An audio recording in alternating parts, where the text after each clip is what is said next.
Olá pessoal, bem-vindos a mais um vídeo. Hoje eu vou falar um pouquinho sobre as notícias que têm chegado envolvendo o Ministério do Meio Ambiente, o Governo Federal, o Ministério da Agricultura, em tudo que toca a questão ambiental no Brasil. Acho que a gente já acorda meio ressabiado, esperando alguma notícia ruim, e que esse governo parece ter adotado aquela máxima de que nada é suficientemente ruim que não possa piorar mais um pouco. Talvez um exemplo emblemático disso seja a questão do Serviço Florestal Brasileiro. Para quem não conhece, o Serviço Florestal Brasileiro atualmente tem como sua principal função o Cadastro Ambiental Rural, o famoso CAR, que é uma ferramenta muito importante para a implementação do Código Florestal Brasileiro. Pois é por meio do CAR que consegue se identificar dentro de uma propriedade ou posse rural quais são as áreas de APP, as áreas de proteção permanente, e a reserva legal dessas propriedades.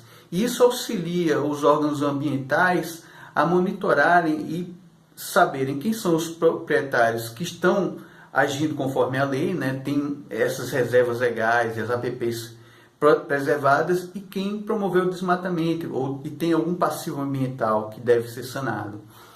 Pois bem, nada mais lógico que, como é um instrumento para auxiliar os órgãos ambientais, que o Serviço Florestal Brasileiro ficasse dentro do Ministério do Meio Ambiente. E era assim.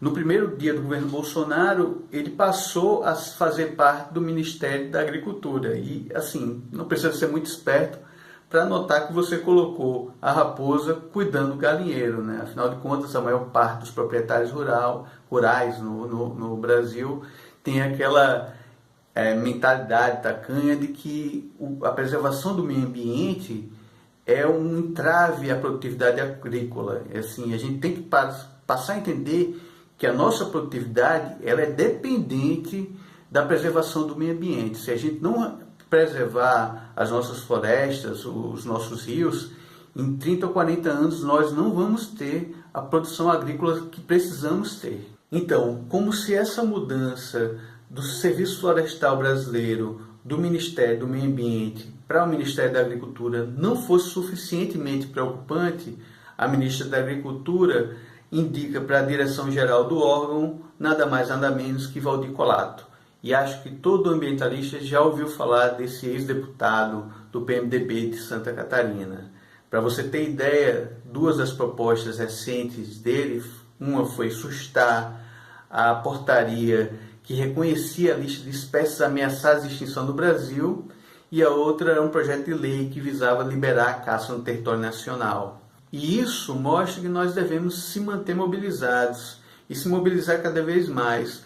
Talvez as recentes conquistas nessas últimas décadas na área ambiental tenha feito o movimento ambientalista se acomodar um pouco, porque a gente pensou que esses avanços seriam continuados. Mas não, uma mudança de governo, uma mudança de orientação ideológica, a gente vê que pode botar tudo a perder.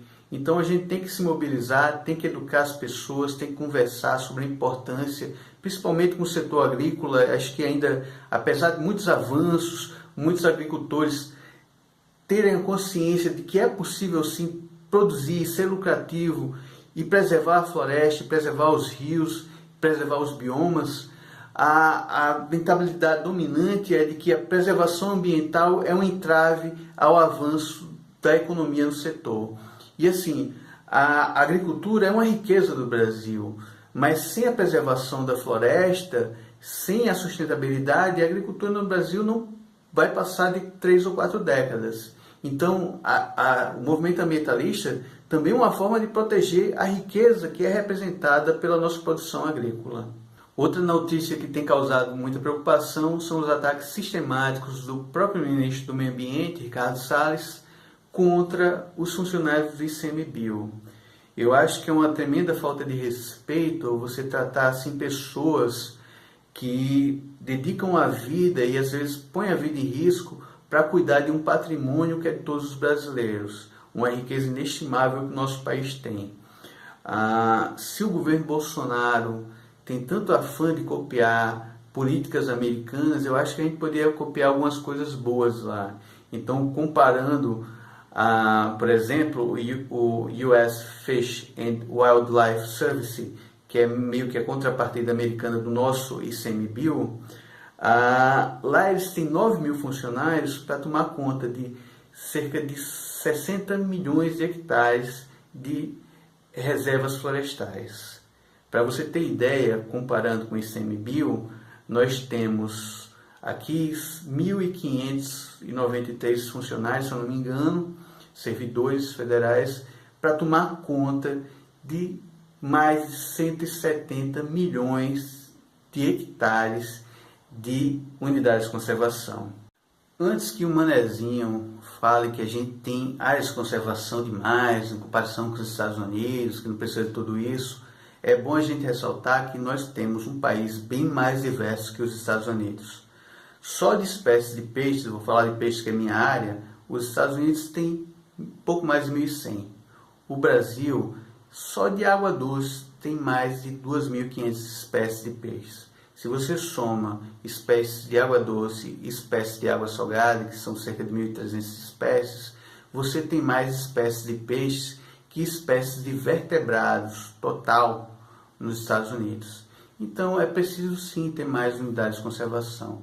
Sem falar que o Brasil é um país que se expande desde uma região equatorial até uma região subtropical. Então a gente tem uma diversidade de condições climáticas muito grande. Isso gera uma diversidade de biomas enorme.